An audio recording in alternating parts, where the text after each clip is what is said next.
The shooting yesterday could have been so much worse. Many of those students in the Michigan high school, though, did something incredible. They instantly put their active shooter training to work. And you've probably heard about these drills, but more specifically, I want you to know about something called ALICE training. You heard me right. It's like the name, ALICE training. It's an acronym, stands for A for alert, as in be alert when you first become aware that there's some kind of a threat. Be alert, know what's going on. Lockdown, that basically means barricade the entry points and contain the shooter best you can. I is for inform, communicate the shooter's location best you can.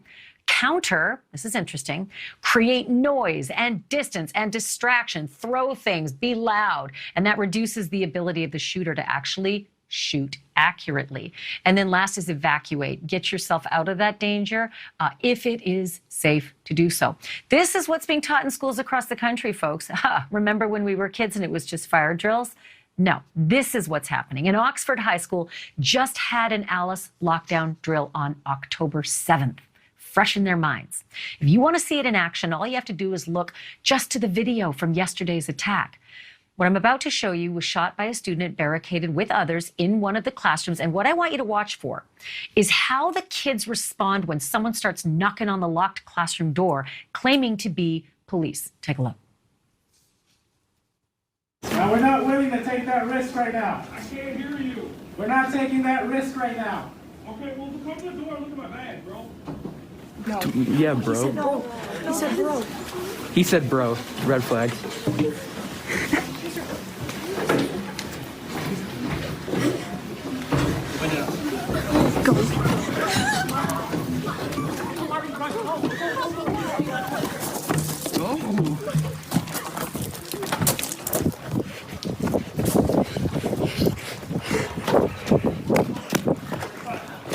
Slow down, you're fine. I want you to drop backpacks. You're okay. We're okay. Drop your backpacks. Still. Christy? Yes. Drop your backpacks. How about that? Did you hear that, kid?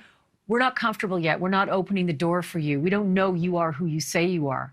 And then he heard someone on the outside of the door saying, bro, and they all said, red flag. A cop wouldn't say bro. Turned out it was actually a cop, more likely an undercover cop, which they told us today. Oakland County Sheriff also said that that training, that ALICE training, likely saved lives. There is an extensive camera system, thanks to the proactive work of Oxford schools. And I'll also say on the proactive side, we've worked with Oxford schools. Our liaison taught them in ALICE.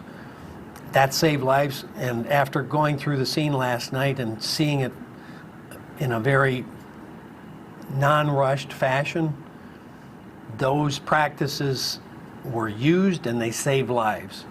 Desks were upturned, doors were barricaded, doors were actually hit by gunfire, and so were barricades. But the doors were safe.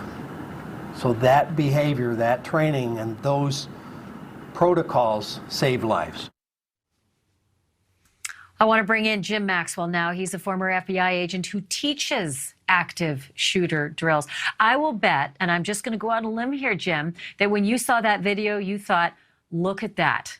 It actually works. You see the training actually almost step by step with these kids.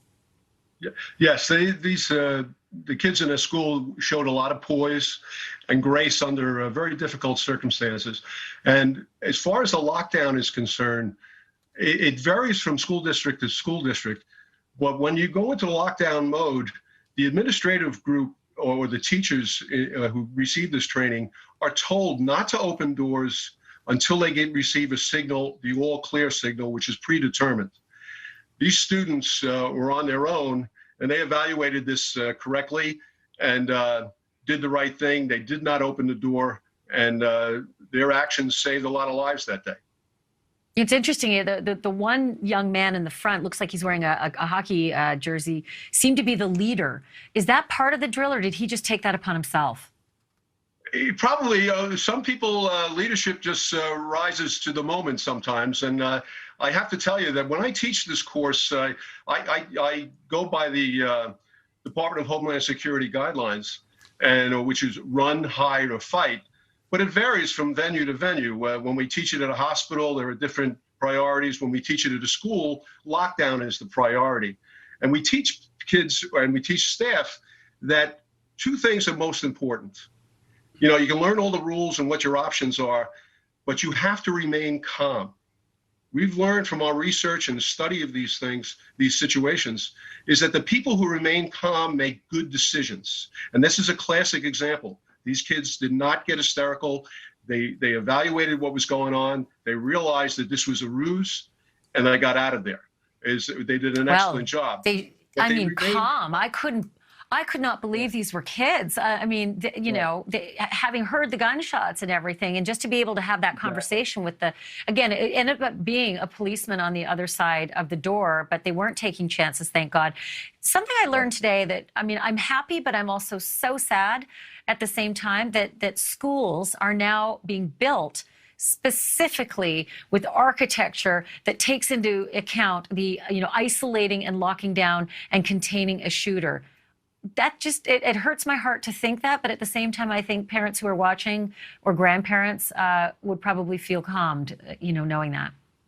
Well, actually, I couldn't agree with you more. It is sad, but, I grew up in the 50s and 60s, and schools and hospitals and churches were places of refuge.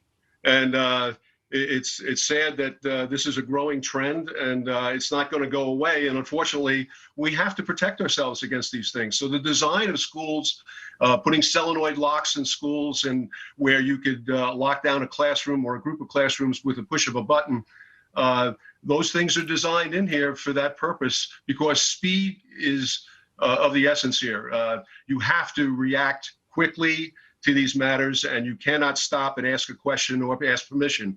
You have to act to protect the students and yourself. And that's where training comes in. You got to know what to do, yeah. And that business about being alert right away, obviously that kid who stood up and led that classroom, and the rest of them listening for the word bro, and it says red flag, that was really bright. So I just wanted to extrapolate a little bit for everybody who's watching. Maybe they don't have kids and they think, I'm afraid when I'm in a movie theater or at a mall. The run, and fight and hide, or how does it go? Run, hide, fight? No. Run, hide, you fight. Walk me through what I would do if I'm not in a classroom. It's not a barricaded door. I'm in a situation where the egress might be questionable. So walk me through what I would need to do to employ this smartness of these kids, but in a different circumstance with grown-ups. Well, I think in this day and age, when you go out to a movie theater, you go out to a restaurant, you go out to a concert, you have to have what we call situational awareness. You have to go into a place and look to see where the exits are. Do the doors open in? Do the doors open out? You have to think about these things these days, because if you have to make the decision to leave, you got to know how to get out of the area. I know people who are professionals like firemen. They check into a hotel, and the first thing they look down a hallway, where are the exits in case there's a fire? It's just, for a professional, that's a normal course of action. But in today's day and age, every citizen has to be aware and establish that situational awareness when they go out in public. These poor people that were mowed down in Wisconsin the other day, they had no idea that would happen, and they were completely blindsided by it. And it's unfortunate, but I think when we go out into public places, we have to have that mindset and be looking over our shoulder. Situational awareness. Jim Maxwell, thank you for your wisdom tonight. Really appreciate it. Thank you for watching. Click the red subscribe button below so you can get more of NewsNation's fact-driven, unbiased coverage.